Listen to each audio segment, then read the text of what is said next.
Here we go. He's officially arrived. We are now joined by our race winner this evening in tonight's Coca-Cola 600. We've been joined by Denny Hamlin, driver of the number 11 FedEx Toyota for Joe Gibbs Racing. Congratulations, Denny. We had a conversation here yesterday evening about winning the pole, how much you wanted to win this race, and just tell us a little bit of what it feels like to actually be able to bring home that trophy tonight. Yeah, it feels great, obviously. It wasn't looking good for about 398 laps, and considering our day, I was going to be pretty content with a fourth place finish, and I just knew with that number one pit stall, we had an opportunity if everyone pitted that we could come out first, and we didn't, but we were the first car on four tires, and it worked out. Things worked out for us. They haven't worked out very well for the first 12 races in a lot of different ways, but certainly this one was one that we capitalized on the opportunity. We managed the race. We knew we didn't have the fastest car, the best car by any means, but we just stayed in the race, didn't make any mistakes, and gave ourselves an opportunity when the opportunity arises for us. All right, we're going to open for questions. If you have one, raise your hand, and we're going to try to get to as many questions as we can. We'll start up here with Trenton and then go back to Dawn. Hey, Denny, Trent with FrontStretch.com. Congrats on your first Coke 600. Tonight was, Katy Perry made a song about it. You have your highs and lows, you're up and you're down, you're hot and you're cold. Take us through your night, starting from the pole, winning this race. And then you said on Junior's podcast you'd walk away. You'd want to walk away from the sport as a winner. Is this the type of race you'd want to walk away from as a winner? Well, it's I'm not near the end of my career by any means, but this certainly is one that will be on the resume. When you're done, and you're looking at all your accolades. The Coke 600 is way up there, and I've had 17 tries at it and hadn't won it until today. So it's just it means a lot. And we started on the pole, and I thought that we were just going to stay up front most of the day, but we just weren't very good. To be honest, we battled with the car. We were tight, we were loose, but overall just didn't have the grip that we needed. And it was a struggle most of the day, but we just stayed in it and never really got ourselves outside the top 10, really outside the top 8. We just kind of stayed in that spot, and we capitalized and made our car better in the final stage. I was able to charge up to fourth, and I thought that was about all the potential that we had in the car. But when the caution came out, it was like, here we go. We got an opportunity to win, and finally something kind of went our way. All right, Dawn, go ahead. Don Jeffrey, CSPN Media. Denny, just talk. Congratulations, first of all. But just talk about maybe is this the rebound the sport needed after last weekend, all the controversy and just people disappointed in the overall racing product that the All-Star race delivered, and then tonight with all the carnage, the passing. Just talk about the sport as a whole. Was this the shot in the arm that we needed after last week? Yeah, certainly had some good moments today, and in the end as well. Anytime you have a green-white checkered, you're going to have some pretty exciting moments, and everyone's going to drive really hard because this is a marquee event. And so I knew that sparks were probably going to fly on the first green-white checkered, especially with guys with a little bit older tires, and then you had guys with 4 tires like myself. And so, it's good to have a race that was competitive. I thought that I don't know how many lead changes or guys led laps, but it seemed like a pretty competitive race for the most part. The groove kind of moved around a little bit. At the end, it kind of got a little bit top lane dominant, but it's just part of it. And it's we haven't been able to run the wall at this track for many years. So I think a lot of that had to do with them not spraying more than one coat of resin on the track. That was a big factor, and it was a good day. I got to go back and watch the race to see what kind of racing, but I'm sure we're going to dissect it and always continue to improve. All right, we're going to come up front to Bob.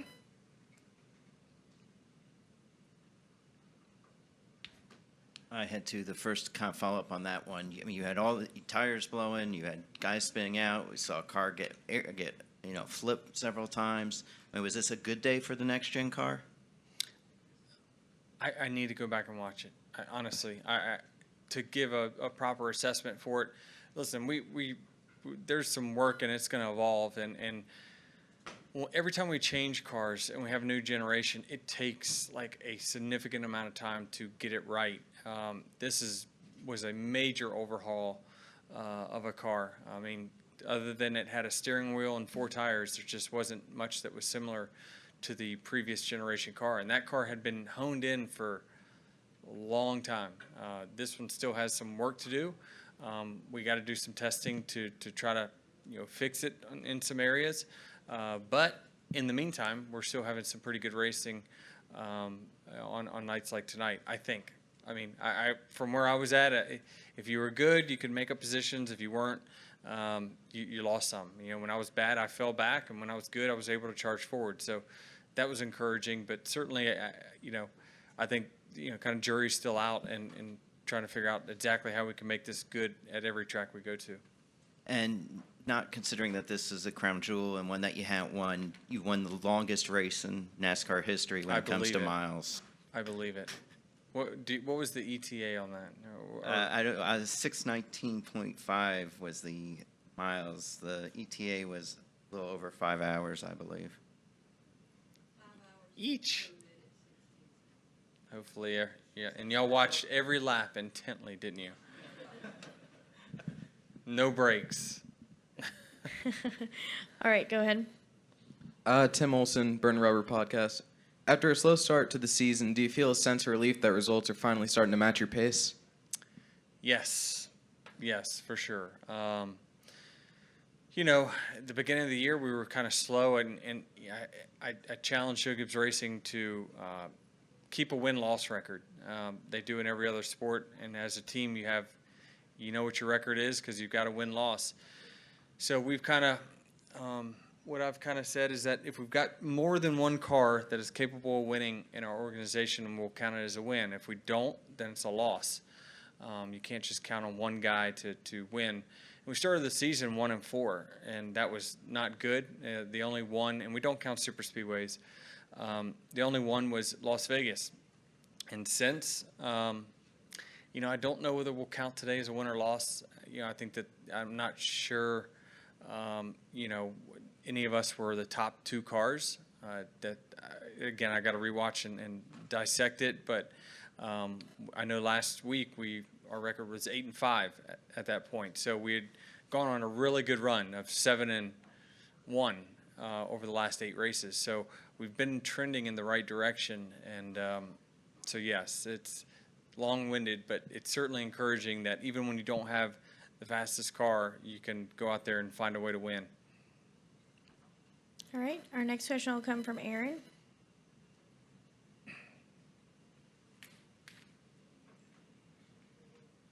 Aaron Bearden, Motorsport Speed. Congrats, Denny. The overtime restart where you took the lead, I think you guys were 3 wide off of 4. At what point along that did you kind of realize that you had a run there and had a shot at it? Well, I knew that there was going to be a lot of guys that was going to miss the corner. They were going to drive in way too deep. And so I actually backed up my corner to make sure I got off the corner extremely low, because typically when guys drive in too deep, they're going to wash up the track. So I needed to make sure I got off the corner really low and with a good run. What your instincts say as a driver when you're trying to go for the lead is just drive it in as deep as you can on corner entry. And then what happens is you usually get bobbled, and then you have a terrible run on corner exit. And I thought the only way I could win is to get a good run on exit and hope they washed up the track, and it happened exactly that way. So I still thought that we were in a really good spot until the last green white checker, and Kyle was able to lay back and then get a run to our outside, and I did not like our chances, to be honest with you. But I'd run the bottom so much. I did in qualifying in 3 and 4. I was able to stay beside them, and then just drove in really deep into 1 and cleared them. Then I guess more of a question for Denny, the car owner. You might not know too much about this yet. There was kind of a miscommunication deal with the 23 car. Bubba was really fast. He got caught up in that wreck toward the end of stage 2. They kind of laid back, and they were trying to save tires, I think, but they actually didn't make minimum and got basically failed the DVP because of it and fell out. What, as a team, do you guys do to, I guess, make sense and understand that? What's the debrief process for something like that, like early this week? Yeah, I mean, that's news to me, but I knew we were in the same wreck, and they told us to, I thought you had a certain amount of laps to do that. 3? And it was 3 laps? Wow. Technicalities, man. They still had time on the clock, so they thought they could come back and spend more time on pit road. But because they had done their 3 laps, that was all that's all you get. In 6 minutes. Yeah. Wow, we played by the rules this week, huh? Yes, exactly. All right, Al. Oh, go ahead, Yeah, sorry. they got to. I mean, my team told me that we needed to run a lap to clear DVP. If they didn't, then it's on them. Yeah, Denny, Al Pierce at Auto Week. With about 10 or 12 to go, and Chastain and Larson are gone, pretty much. At that point, are you just hoping to salvage your top 5 or Yes, top 4? I was ready to get out of here. You knew they were That's right. gone. Yep, I was ready to get out of here. 4th place is about the highest that I was most of the day, and I was hanging on at that point. Somebody was running me down for 4th, and I was white knuckling it. My car was not very good. I didn't realize I had as much damage to the front end as I had, so I don't know how much that really affected our car, but yeah, I was ready to get out of here. But certainly when the caution came out, I was like, okay, well, for sure we're all going to pit. There's no one's going to stay out too many laps on tires, and I knew that we had the #1 pit stall, so I was like, there's an opportunity for us to come out first here and steal a win, but we stole it a different way. All right, Steve, go ahead. Hey, Danny, in layman's terms, why are there so many spinouts and crashes? I think there were 16, 17 cautions tonight. What is happening? The car has less side force, so and less general downforce. So in our old car, you could kind of hang out. The right side was a billboard; it was flat, and so it caught air. Anytime you stick your hand out of the window, you can feel it. Well, this one's all rounded, so the moment it gets sideways, it just spins out. So you don't have as much aerodynamics that keeps the car planted to the track. All right, Peter, go ahead. Peter Trout, TSJ Sports. Denny, I believe you're now 1 win behind Tony Stewart's win total. Just what does that mean to you, given that you were pretty involved in Tony's last win? Yes, I was. It's tumbling for sure. I mean, we're starting to pass guys on the win list that I don't know. I can't carry their helmets. I mean, they're a lot better, a lot more talented, but I just been really fortunate to be with a really good team my whole career, and that's I've been very lucky for sure. So it's pretty humbling to kind of get there, and hopefully I can pass them. It's pretty close. All right, Jeff. Jeff Hood of RacingToday.com. Denny, the Indianapolis 500 and, of course, this race were both sold out. You probably noticed a lot of folks here tonight. How important was that, in your opinion, for motorsports to have such a banner day? Yeah, it was really good. It's good to see, the Indy 500 with 300,000 people or whatever it is here. The biggest crowd we've had in, probably 7-8 years for sure. It really reminds you of how big the event is. And so it appears that, the younger generation is starting to fall in love with motorsports again, which is really, really good and encouraging. Once we get them here, we gotta get them back. Gotta get them to go next week.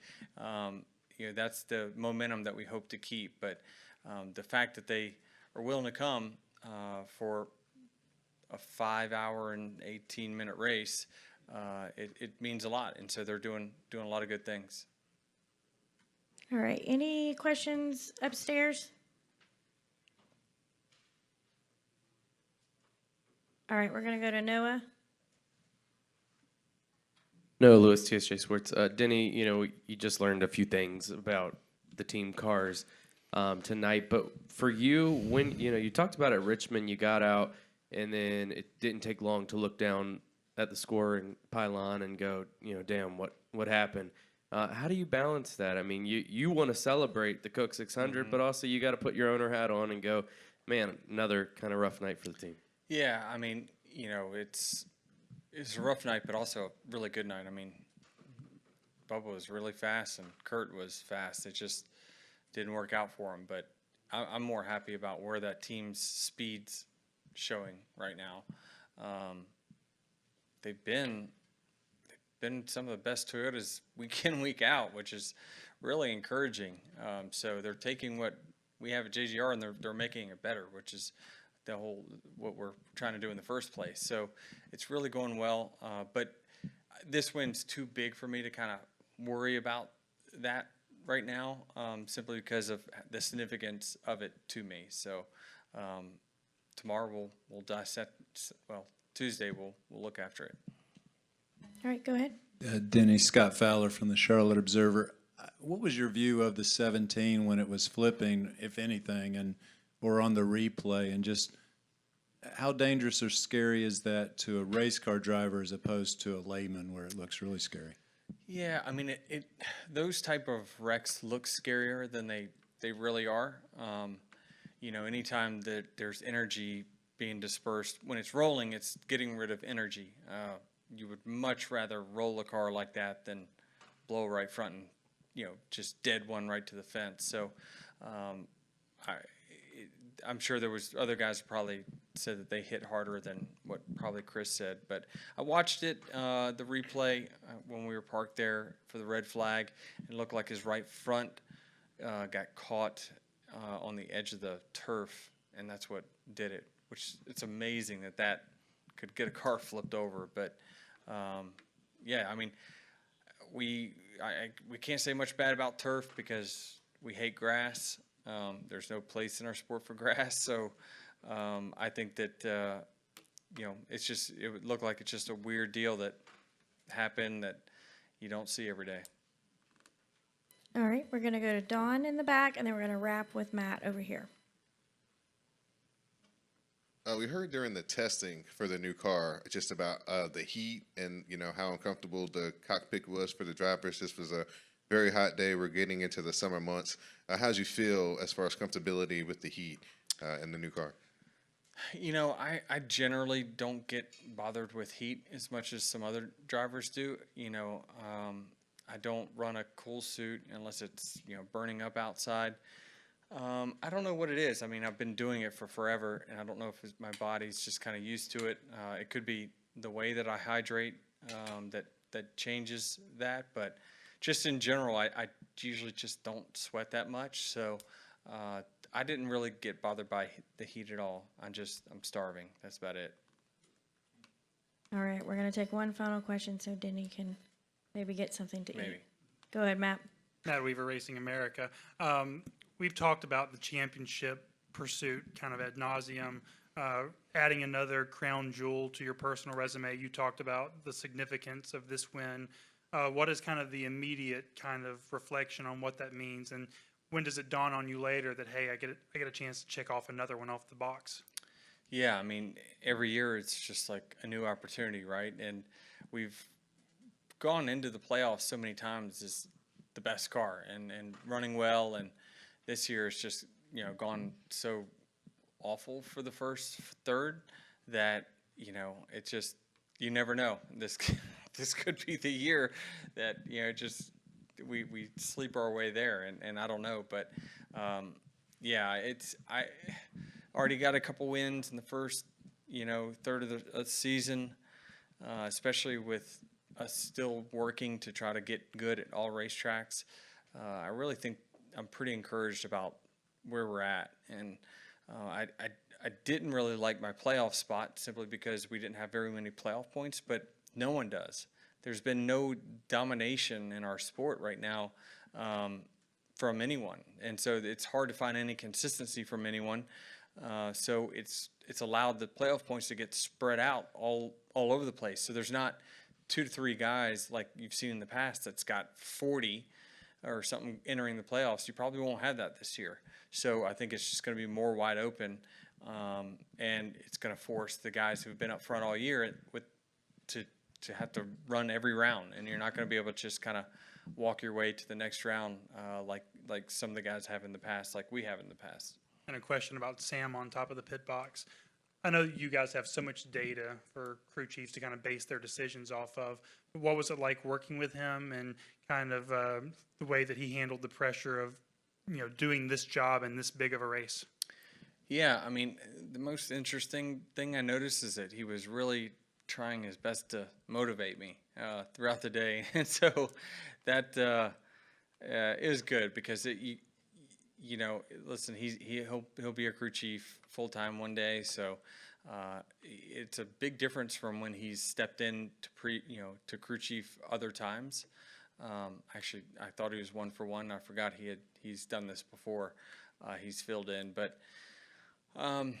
he's getting better, and he's growing up, and he's obviously got a great mentor in Chris Gabehart, he's worked under now for the last 3 years. So it was good. It really was good, and we've got 3 more weeks of it. So we're going to continue to work on it. But I was very happy with his confidence in the calls he was making tonight. All right, Denny, thank you for your time. Congratulations again on that win. The Speedway did text me to let me know when you go up to the Champagne Toast, they will have food waiting for you. So, Right on. congrats again.